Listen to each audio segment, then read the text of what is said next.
Hi, I hope you're having a great day. In this video, I'm going to talk a little bit about metaphors and images for ministry. And I do this because I think that those are some of the most powerful forces shaping what we see and our relationship to it. Who we imagine we are has a great impact on the choices we make, the things we do, the words we speak. Opinions and behavior, I believe, are shaped by our image of the world and our place in it. That applies to all sorts of things in ministry, including our preaching. Unless you can change people's image of themselves, their place in the world, it's unlikely that you will change opinions and behaviors. You can give people all the facts imaginable, but it doesn't change. What changes people is their relationship to what they have learned. We can gain intellectual agreement to the arguments we make, but we don't necessarily shift the worldview, and we can't make lasting change. Unless people come to see themselves differently, they will soon revert to ingrained patterns of sight and action. Why? Simply because those patterns have worked. They may or may not have worked well. They may or may not have been healthy or just or whatever. But they have made sense of the world. Human beings are desperate to make sense of the world and their place in it. To use the language of psychology and counseling, human beings strive to avoid cognitive dissonance. Cognitive dissonance. A healthy person works all the time, sometimes unconsciously, but all the time, to achieve a coherence between their perception of the world, their place in it, and their experience of reality. How I think of myself in the world, and how I think of the world as operating, and then how I experience reality needs to cohere, or people become very distressed. And so a crucial function of human psychology is maintaining a meaningful connection between how we perceive the world and how we experience it. That's how we make sense of life. And cognitive dissonance is the misalignment of the two factors. So, our perception of the world and our experience of it. And when cognitive dissonance becomes strong enough, the result will be a change in perception or in experience. For example, imagine someone who lives in a multicultural society who believes that everyone who looks different from them is dangerous. However, day after day, they are experiencing that those who look different are kind and caring. So for a time, and perhaps for a long time, they may convince themselves that the people whom they experience are exceptions to the rule. People who are different are dangerous. These kind and caring folks are just outliers from the norm. They can maintain their opinion. After a time, though, particularly if their number of encounters of kind other continues to grow, they will face one of two choices, assuming that they are functioning normally psychologically. They can change their perception. In other words, they can change the way in which they think of other people who are different. Or they can change their experience and they remove themselves from situations where they encounter those who are different. And that's not as rare as it may seem. Many people who are troubled by difference will retreat into communities of sameness, where their beliefs and their perceptions continue to be reinforced. That's a change in behavior rather than a change in perception. Here's another example which may have more relevance. I don't know. It's about smoking cessation. Think of someone you know who smokes, and it may be you. And let me be clear, I am not offering a moral judgment about smoking. What we're examining is the social psychological phenomenon that has a direct applicability to your ministry. So, think about this person who smokes. Why did they start smoking? Are they aware of the medical reasons not to smoke? Have they been confronted with any societal disfavor as a smoker? And if you explore those questions, you'll probably find that there's a good reason to start smoking, and at least a reason that seemed good to them. And they probably are aware of all the medical evidence of the harm smoking can cause, and they've probably been on the receiving end of some disfavor. They've had to go outside in the winter. They've had to leave a party in order to smoke. Cognitive dissonance is beginning to develop for them. And then we ask the question, okay, so why do you still smoke? If someone is still smoking, there's a very good chance that smoking works for them on some level. In other words, the benefits they gain outweigh the downside. It allows them to continue in the activity, and it doesn't matter whether you and I consider those benefits worthwhile. They do. So at some point, the balance of reasons to continue versus reasons to cease may change, and at that point, they will experience a growing cognitive dissonance, and a struggle will take place between what they believe about themselves and what's right, so they see themselves as a smoker.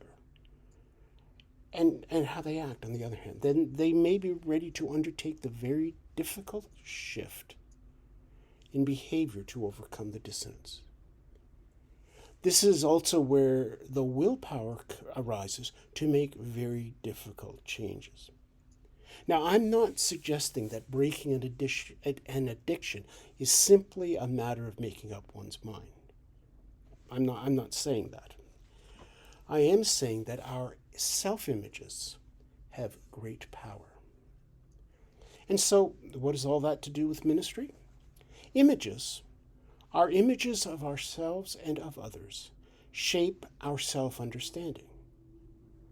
If we are going to establish a healthy and functional ministerial ethic, we have to try and balance a variety of factors. Most healthy people do not routinely act in a way that violates their self-understanding. So if our self-understanding is healthy and consistent with the values that we espouse, then we're on the way to grounding a truly effective, ethical professional behavior that is simply second nature. The goal, of course, is an ethical and personal framework which operates so effectively that we're not really conscious of its service to us. So we don't have to stop all the time and think, what am I supposed to do at this point? What sort of minister am I, and so on. That's all there when we're making decisions. So I'd like you to stop the video and do something for a moment. I want you to jot down images and metaphors for ministers that you're aware of, positive or negative. Shepherd, pastor, leader, scold, judge, I don't know. Put down your list, positive or negative, and then return to the video. Welcome back. I want you to reflect for a minute on your list. Where do you think each of those labels most appears? Where do you expect them to be most regularly? Which ones do you find most congenial? Why are they that way for you? Which of those labels do you find most difficult, and why is that? Think of the ones you've positively identified. What would be the shadow side of that? Because every image we have of ourselves has a shadow side. Depending on how we view, for example, the image of a shepherd, it may have not very positive understandings of the sheep. I mean, sheep are not very bright. Sheep are not very pleasant. Like if you think of yourself as a shepherd and you get too much into thinking of the congregation purely as sheep, you're not really perhaps honoring them as much as you ought to. Another aspect of this self-image is the office that you hold, the office of minister. And you have to come to terms with the power of your office if you're going to function in ministry. Now, depending on your age, you may have grown up in times which thought power and authority were bad things, or perhaps not. The reality is that the power of the office of the minister, pastor, reverend, whatever title you use, that power exists. It's like the electric current that comes out of a wall outlet. It's there, whether you like it or not. And there are times, I have to admit, when I absolutely hate it. And that's particularly when what I take to be negative judgments are made about me as a minister. Often those are rendered by folk who have no real or actual experience of ministry or ministers beyond Hollywood and TV. And you have to admit that most of the time clergy in media are not necessarily favorably portrayed. Sometimes, because I'm a Christian and because I'm a minister, I'm immediately lumped in with the religious right. Sometimes we get caught up in the fact that probably all occupations have that kind of negative stuff associated with them. All lawyers are shysters, all doctors are quacks, plumbers and mechanics are just out to stiff the unknowing public. You know what I mean.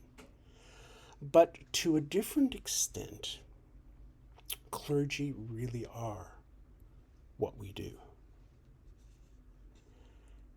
And so this is about the office of the minister. Not the study, but the role, the position of minister in the community of faith. And some of the most unintentionally destructive acts that I've witnessed in congregational life occurred when the clergy forgot who they were. Now, on the other side, there are lots of examples of clergy using the office of minister to manipulate people. But in the cases that I'm thinking of, the clergy in question believed that by denying the reality of the power of the office, they were actually setting aside that power. You can't do it. The power is there. The question is, what are we going to do with it? If we think of the psychological views of Jung, Jungian archetypes help us to comprehend the power of the resident holy person. The resident holy person is quite apart from any individual characteristics that you or I may have. It's in the role. So, for instance, when I was in congregational ministry, every elder on the session might visit someone in the hospital, but until I, the minister, would go, the patient and their family would say, the church hasn't visited. Well, what's going on there? Well, many of our elders were far more empathetic and caring and faithful. They're just nicer people than I will ever be. It's not about me, it's the office. So we can get into trouble if we forget or deny the power of the office. We can also get in trouble when we think that the power and the role of the office is entirely about us. So you need to think about that. You need to think about how you can influence people to act in a particular way because the minister is requesting it. How are you going to use that role of your office? Thinking of metaphors for ministry, if we're going to develop a credible professional ethic, we have to be aware of our own points of neediness. We all have needs. There is no human being who does not have needs. But congregations are not given into our charge for the purpose of working out our needs. Let me be blunt. Congregations are not put into our responsibility to look after us. And I need you to understand right now that if you are getting into ministry in order to have people look after you, you're making a very serious mistake, and there's a lot of pain coming. And I advise you most strongly to be talking to someone about that. Congregations are wonderful. They're filled with all sorts of caring and loving people, but they're also filled with people, and they are not our caregivers. In that relation, I want us to think for a few moments together on the image of the wounded healer. Do you recognize it? What meaning does it convey for you? Since it has a variety of uses, let me clarify what I understand by that. The wounded healer image recognizes correctly that everyone is carrying wounds of one sort or another. Now, here we're thinking primarily of spiritual or psychological wounds, not necessarily physical wounds. It could be argued that those wounds are part of the motivation, the compulsion, the calling, we might say, that draws the healer into the service of others. The difference between the person who's wounded, which is all of us, and the wounded healer is that the healer has taken the time and made the effort to understand their wounds. And if you've ever done that, then you know that it's not quick, it's not easy. It requires us going all the way into the pain and the darkness left in the wound. When we've done that, then our wound becomes a resource or a healing, or a tool for the healing of others. But then it's a scar. I differentiate between my wounds and my scars. My wounds are simply there. They're raw and they're red, and they can't help us or anyone. Now, there's a value to empathy, to shared feeling and experience. But as professionals in ministry, it's important to have understood our wounds so that they can become scars, they can be a resource to others. It's also important to recognize that the wounds which we have not addressed may be triggered by other people's stuff. Now, even the most balanced of us will probably not have addressed our every wound. That's okay. But you have to know your triggers. You need to know the buttons that people can push. It's an important part of being ethical in your ministerial practice. So, think about the wounded healer image for a few moments. What are the downsides of, or the danger sides of, the wounded healer as a metaphor for ministry? What wounds are you carrying right now that will impact your ministerial practice for good or ill? And what wounds have become scars so that you might be able to use them as a resource for the helping of others? Obviously, we are talking about vulnerability as part of our metaphor for ministry. If your metaphor for ministry is that something that is a statue made of concrete or metal or something like that, which nothing gets into and nothing comes out of emotionally, you're just there, you're perfect, you're up on a pedestal, then you don't have to worry about vulnerability. But you've got other issues that you need to work on. Vulnerability is a reality in ministry, and like many other powerful realities, it can be both appropriate or inappropriate depending on the context and with whom we're being vulnerable. The question of appropriate self-revelation or sharing is an ethical decision. It's worth having the mental furniture arranged so that we ask, why am I sharing this particular part of my life with this person or this group of people at this time? What do I want them to take from that? What do I want them to do because of that? And are my reasons for doing so faithful and honorable? If we think of the story behind the image of the wounded healer, proper public vulnerability in worship, in preaching, in a meeting, in a study group, and the like, proper vulnerability applies to the issues that we have resolved rather than a current crisis. There's no question that as a human being, you will have to minister during times of personal crisis. That's just part of the reality. But when I'm in the midst of some form of crisis, that is not the appropriate time to be revealing details. Because experience has taught me that when I'm in the midst of a crisis, those details may resolve themselves in ways that I cannot now imagine. But if I've gotten up there and bled all over the pulpit about what's happened and so on, that's what people are going to remember, not how the situation resolved itself.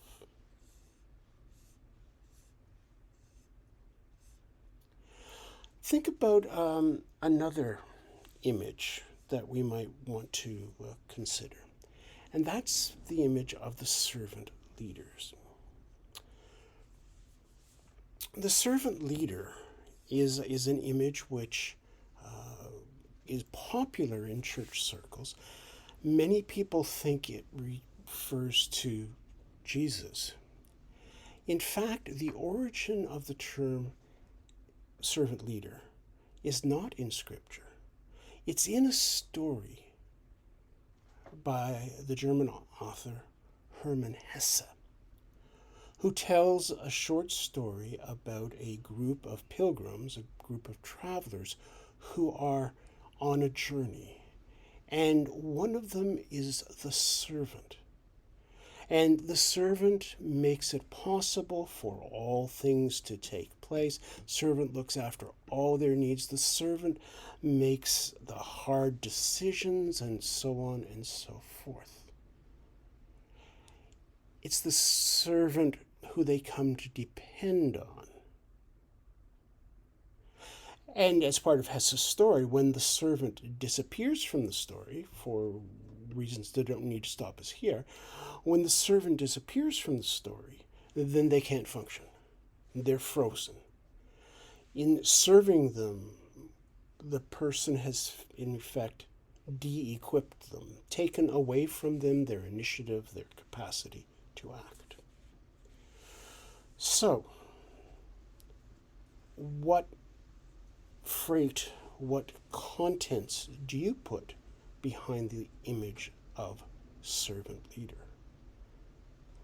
And quite frankly, what does it mean to you to be a servant? Is that an image that you are comfortable with? And are there aspects of being a servant with which you are not comfortable? So in this module, what we're going to do is we're going to play together with different images. And your image does not have to be a traditional one. I mean, depending on your background and your culture, you may have an image that is one that I've never heard of, but it works for you. It incorporates who you are in ministry. For some, it's a shepherd. Other people think of themselves as being more like an administrator, or a coach, or a cheerleader, or a teacher. I've always, because of the many mixtures of things in my personality, I've always been drawn to the image of the rabbi as I consider it to operate. Now, whether any Jewish rabbi would agree with my image of a rabbi is sort of beside the point. I know what it means in terms of being teacher, scholar, counselor, and so on. So, what's your image? What are the positive sides of it? How does your image or your images, because you don't have to have just one, how are you inspired? How does it help you to see yourself in good times and challenging times? And are there shadow sides to your image? Well, there probably are. It wouldn't be an image if it didn't have the shadow side. The question is, do you know what those are? And how are you going to keep from falling into them?